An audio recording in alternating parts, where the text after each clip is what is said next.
The Tomago track looked more like a parking lot in the early stages of last night's 50-lap event. When racing resumed, it was a tussle between the Aussies and US Speedway star Scott Slay. It was close racing as Slay tried to get the jump on local legend John Pine and current New South Wales title holder Jamie McHugh from Queensland. But with just 2 laps to go, the wheels fell off for the American. Well, just one wheel to be exact, allowing John Pine to sneak through to take the 50-lap crown.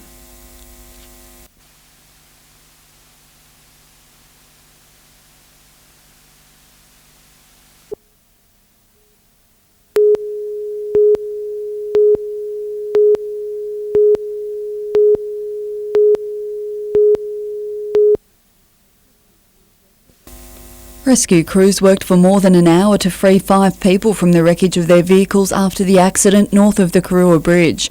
Police say the driver of a southbound Toyota Supra crossed to the wrong side of the road, slamming into a van. Unfortunately, a 26-year-old female who was a British national did die yesterday after the injuries received from the accident. She died later on that night in hospital. The passenger of the van, as well as the 3 occupants of the car, were taken to the John Hunter Hospital by Westpac Rescue helicopter. Police say fatigue may have been a factor and that the driver of the Supra was a disqualified driver. Coming up to the end of the school holidays, they're renewing their warnings to motorists not to become complacent.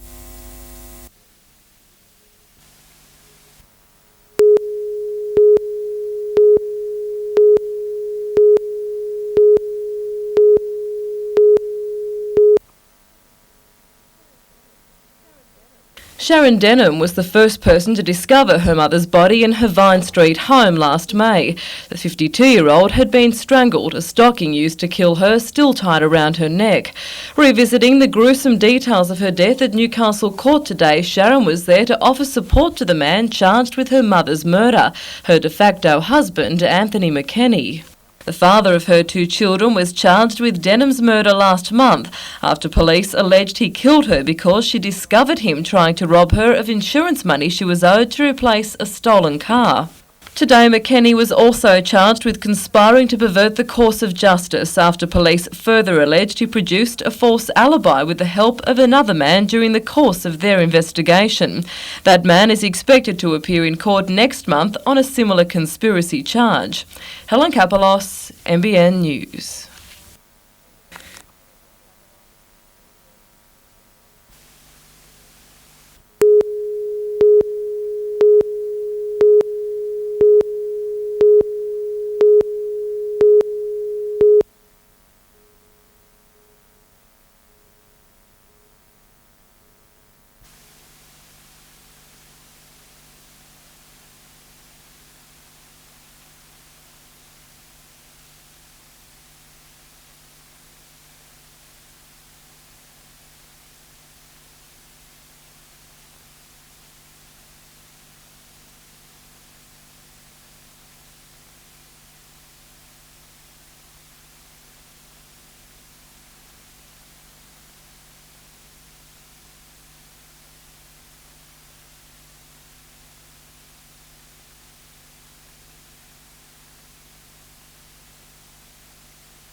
Admitting a few positions were still up for grabs, it's the 5/8 role that interests most. Matthew Gidley may be the man coach Michael Hagan ultimately wants in the number 6 jumper, but Sean Rudder will get the first shot at it against the Tigers. Given that Adam McDougall's not right, Matty Gidley might play a bit of football in the centres against Parramatta and we might alternate there.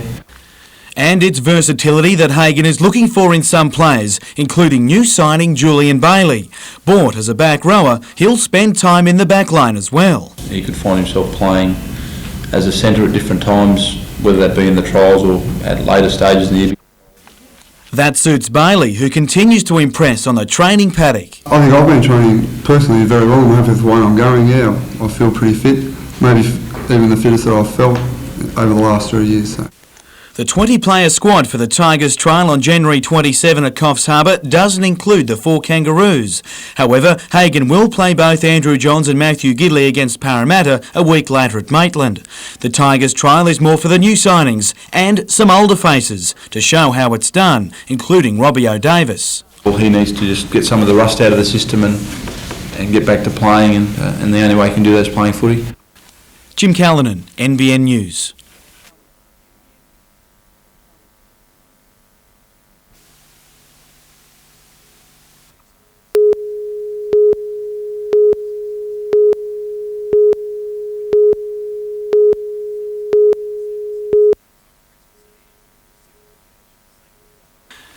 At just 19, selectors took a gamble on selecting Mark Cameron in the state country team, but it's a bet that's paid handsome dividends. The teenager returned a number of good hauls, including a 5 for 37 to help New South Wales win the country title undefeated. Oh, it's exceptional. To win 5-0, it's just incredible. Cameron also finds where he's about to head pretty amazing, Bradman Oval at Bowral, to play the Zimbabwe one-day side as a part of the Australian country team. That's going to be tough. It's going to be a really tough game. I had a good experience against the Warriors, and you can't bowl anything loose at all to these kind of players. So. Interestingly, in 1994, New South Wales country played Zimbabwe at Dubbo, where Newcastle batsman Phil Stanbridge top scored with 42. Cameron hopes to continue the trend of Novocastrians doing well this time around at Bowral. After that, though, the part-time student will continue to chase the dream of becoming a full-time cricketer, with the lure to Sydney growing stronger.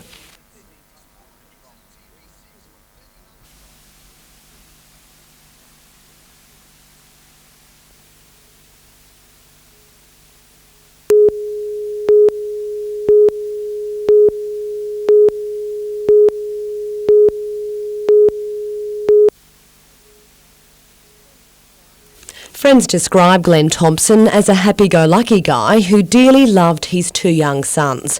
A week ago, while travelling home aboard an old 620 series train known as a Rattler, tragedy struck.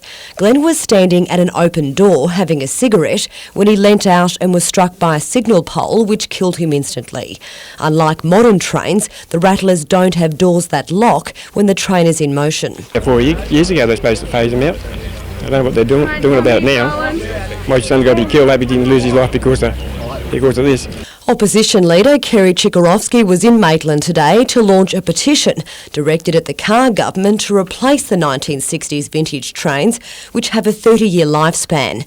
They've been removed from service in Sydney, but 5 remain on the Newcastle-Dungog-Scone line. It's claimed country commuters are being treated as second-class citizens. Oh, the government's ignoring you. Hearing the opposition leader was in town, the girlfriend, friends and family of Glenn Thompson turned up unexpectedly to sign the petition. Tammy Bowman was travelling with her de facto when he was killed.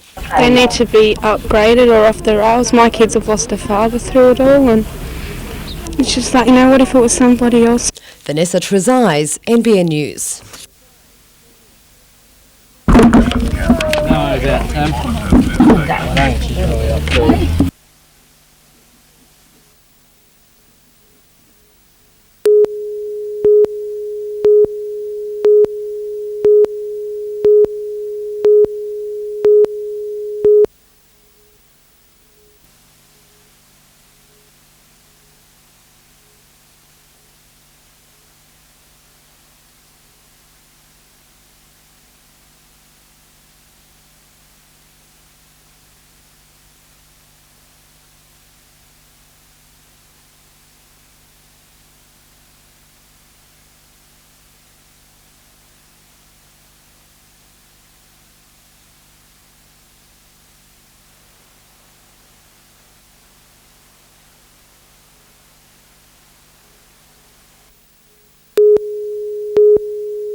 The harvesting of Pinot Noir grapes for sparkling wine started today at vineyards owned by the McGuigan family, one of 60 wineries in the Hunter Valley. We're working really the other 364 days to get to this day, and it's the culmination, it's the epitome, and of course it's the success of the year. A Romanian labour group contracted to hand-pick Semillon grapes with skins too sensitive for mechanical picking. A record 35,000 tonnes of grape is predicted to be processed in the Hunter this year. That's 13,000 tonnes more than last year. So far, though, the weather has been ideal.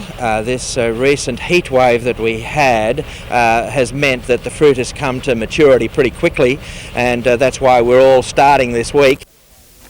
The retail sales value of this year's crop worth an estimated $500 million. Australia-wide, the industry is predicted to break export records. Brian McGuigan estimates $1.4 billion worth.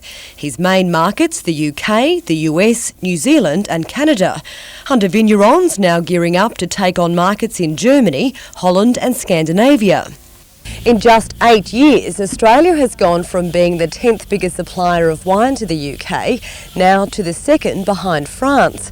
The French said to be not too impressed by the threat that comparatively new Aussie producers will beat them to the #1 position. The Hunter harvest finishes in 6 weeks before the painstaking task of processing begins. Vanessa Trezise, NBN News.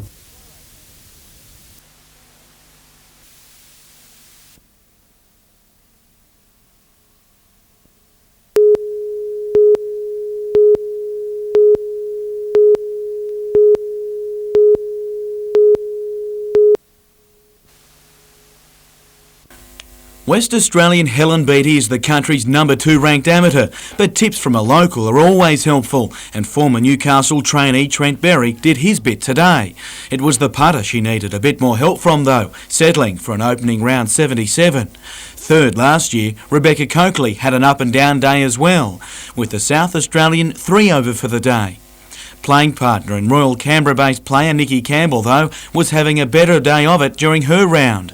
After a bright start last year, an eye infection hindered her plans, but today's 1 under par round has her well sighted on the leaderboard. At 17, Katie Yarrahowitz is rated one of Australia's best junior women's players. Her even par 72 in esteemed company today, backing up that reputation. She'd like to one day follow Cherie Burns into the professional ranks, but tonight both sit even with the Nelson Bay golfer also carding a 72. Course record holder Cardley Butler had a steady start to her campaign. A birdie on the 4th had her 1 under, but she eventually finished even for the day. On the same hole, defending champion Rebecca Stevenson actually got back to square with a birdie before the Australian #1 picked up another shot to finish 1 under and well placed heading into the second round.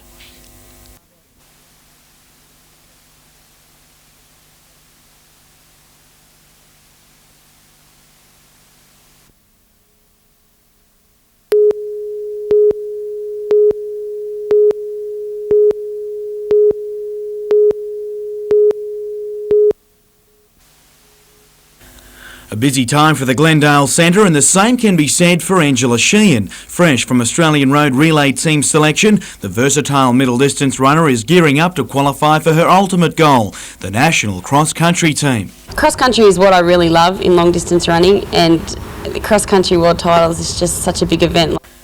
Sheehan believes she's actually in the best shape of her career, but will use this weekend's New South Wales Country Athletics Championships at Glendale to sharpen up before the cross-country trial next weekend in Ballarat. It'll be tough, like I'm competing against our Olympic representatives, so it's the best in Australia, but at the moment, the way I'm running, I really think I can match it with some of them.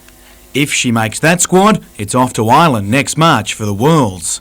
Others, like Newcastle Knights sprint coach Lee Clark, are using this weekend's championships to prepare for coming sprint meets, such as the Botany Bay Gift. Several thousands are expected for the state country titles this weekend, the first to be held outside of Sydney for 37 years. Jim Callanan, NBN News.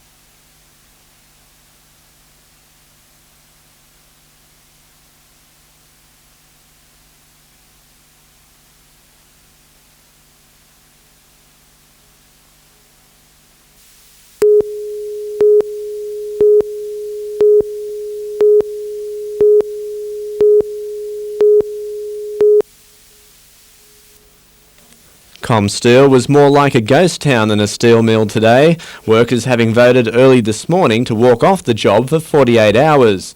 The dispute centres around the use of contractors. The Australian Workers' Union says there's growing concern amongst its members that contractors used for burning heavy scrap are moving on to other duties. Our members believe that it's their work and the contractors are impinging on their work. The AWU also claims ComSteel has budgeted for 24 job losses this year. If they remove 24 people from the site, will they replace them with contractors? And that's a major concern. ComSteel, meanwhile, says the stoppage is in breach of the award's dispute settling procedures and took its case to the Industrial Relations Commission late this afternoon. The hearing was adjourned a short time ago. Workers, meanwhile, will hold another mass meeting tomorrow morning. Colin Baldwin, NBN News.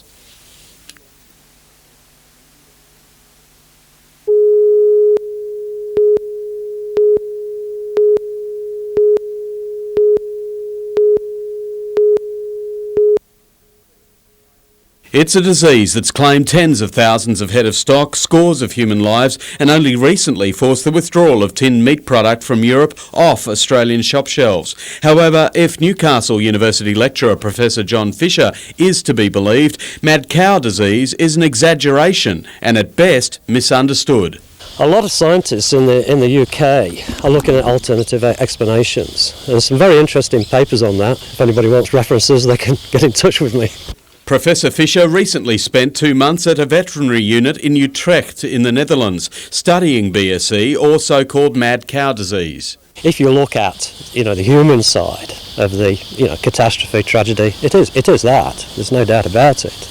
But it's minor compared to a lot of others that are affecting the world, and certainly, the poor people in the world.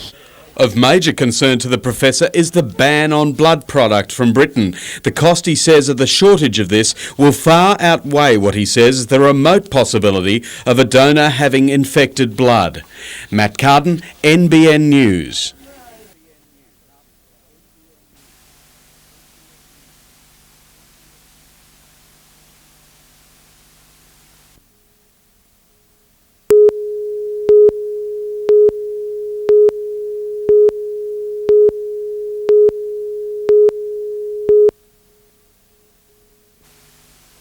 From the big leagues to the backyard, it's a massive change to what Chad Mansley has been used to of late. Trialling with Watford and then with lower division English club Leyton Orient, the 20-year-old played plenty of football against some of the stars of the sport, including an FA Cup tie. Played against a couple of good players, played against Darren Anderson when played against Tottenham, and Dennis Bergkamp for a little while when he was injured and that, coming back, and now a lot of young players coming through now.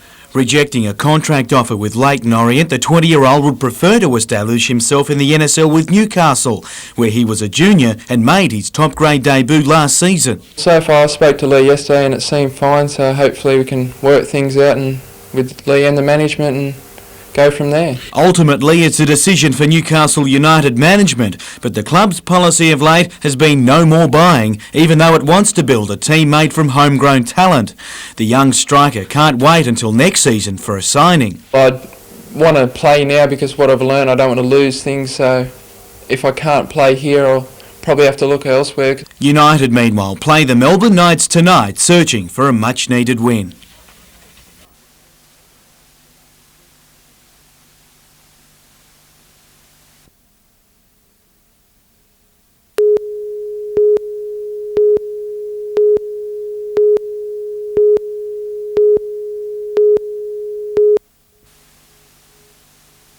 Toronto's Joanna Wally started the day square, but after 3 holes she lost 3 shots and a putter.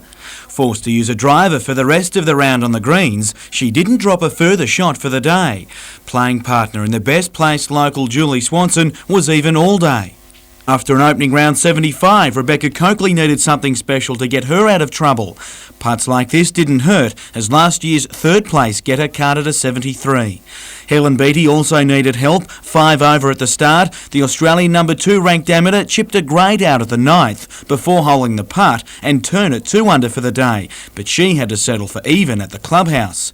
Nikki Campbell continued her tilt at the title, moving a shot further up the leaderboard at 2 under for the tournament to sit just above Carly Butler, who also shot a 71 today. Defending champion Rebecca Stevenson sits 3 under, but the one they all have to catch is Victorian Vicky Euland. The Institute of Sport golfer carved up the front 9, this putt dropping her to 5 under for the day and 7 under overall. The 24-year-old bogeyed the last 2 holes yesterday, but with approach shots like this, she kept herself well in command today. In fact, she had every chance to set a new course record, but settled for equalling it with a 67.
Peter Perfect, to his fans, the King of the Mountain, lit up the Tomago burnout pad early in the night.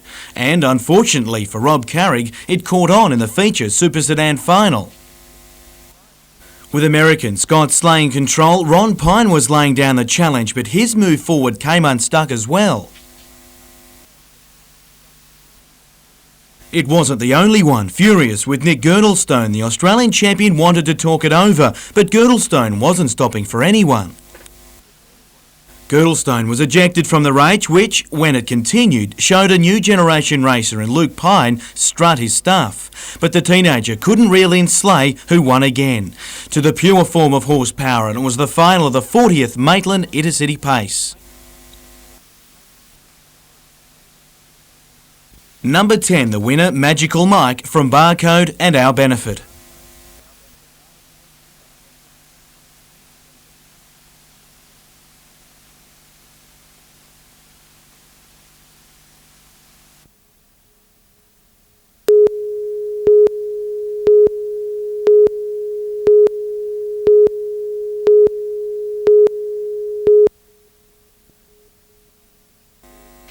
He's been described as one of the greatest poets of our time, and with a career spanning 40 years, Bob Dylan is still attracting a huge following.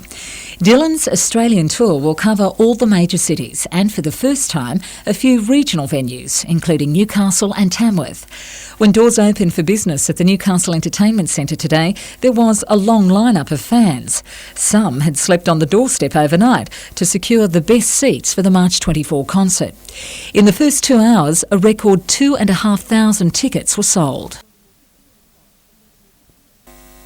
Another character attracting crowds is the Pied Piper, the latest offering at the Young People's Theatre.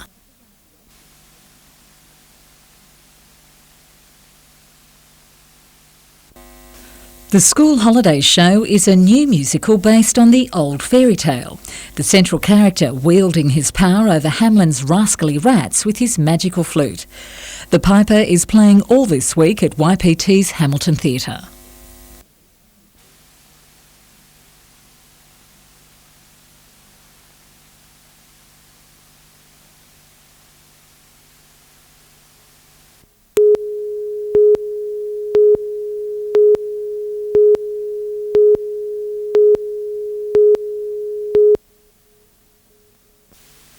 The summer heat has provided thieves with a window of opportunity. The latest police figures show a rise in the number of break and enters in the Maitland, Tullara and Aberglasslyn areas. People are leaving windows and front doors open for ventilation and relying on screen doors, but there's not much protection around the lock. In December alone, 376 homes and businesses in the Lower Hunter were robbed. Police claim thieves are becoming more brazen, breaking in while residents are at home or asleep, grabbing valuables such as wallets and jewellery. It's prompted warnings for residents to reassess home security. Tips include deadlocking windows and doors, installing exterior sensor lights, engraving property, keeping a record of serial numbers and taking photographs of valuables. A photograph is worth 1,000 words, they say. We can bring the photograph back, we can download it onto our computer and circulate the item, and everybody in the police system sees what the item is. As for thieves thinking of selling stolen goods to pawnbrokers, police warn they're regularly monitoring the computer files of second-hand dealers, searching for the serial numbers of goods reported missing. And the advice is not to overlook the potential of a protective pet to change a thief's mind. Vanessa Trezise, NBN News.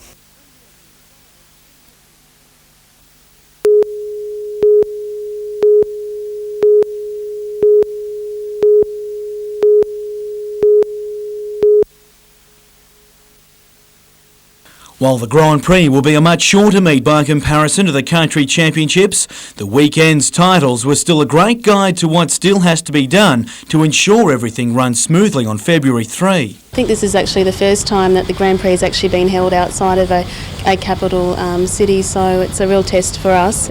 It was also an indication of what the Legion of Volunteers can expect as well, with around 60 giving up their time to ensure the Glendale meet is run without a hitch. We'll actually be re-meeting with them in the next week or so, doing a rehash of what worked and what didn't work, and basically streamlining things and fine-tuning ready for the Grand Prix. Jackie Munro will fly the local flag in that Grand Prix in her favoured 100-metre hurdles. The Madawi runner comes off a great weekend, winning 3 golds and a silver in the 200-metre sprint, where she finished behind the Central Coast's Jessica Knox.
Staff at Maitland Hospital say recognition of their achievement follows years of planning and hard work. An independent council awarded the hospital with the top level of accreditation. So we look at leadership and management, we look at what we're really here for, which is patient care, which is called continuum of care. We look at safe practice and environment, which is OH&S. We look at how we look after our staff. Today, State Health Minister Craig Knowles officially recognised their efforts and then looked to the future, with the new outpatient facility now open and the addition of paediatric services that will meet the needs of local patients as well as people in surrounding areas. Places like Raymond Terrace, Cessnock, Singleton, Nelsons Bay will have access to three of the best paediatric specialists in the region. It means they will no longer have to travel to major centres. Think about the alternative, the specialist going to the local community to see mum in the local setting with the baby or the child, and you fundamentally improve the quality of health care for those people and for those communities. Brooke Webster, NBN News.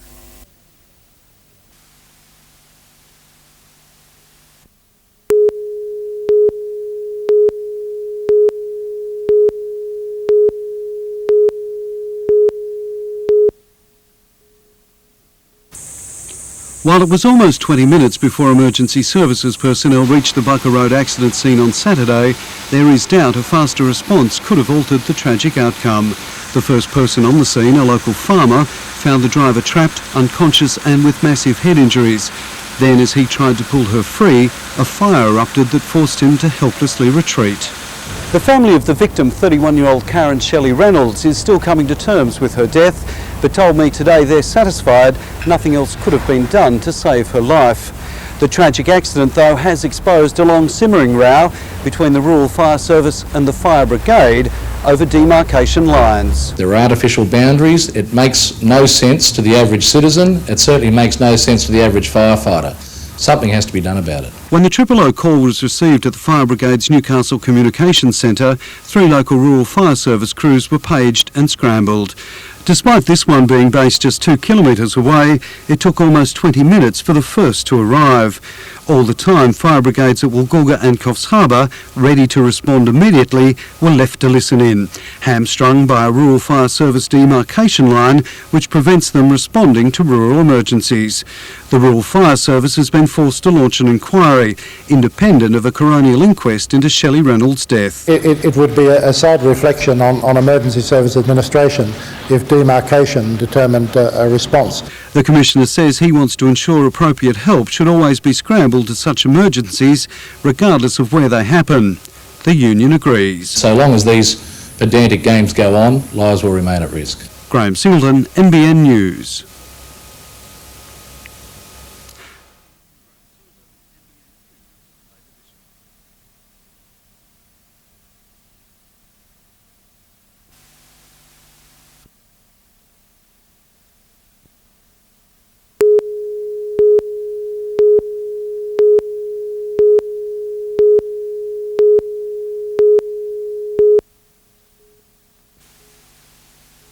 Council rezoned the land in 1996 to allow for residential and commercial constructions, but now developers and landowners Hammersmith Proprietary Limited have amended their plans for the Pambulong Forest site.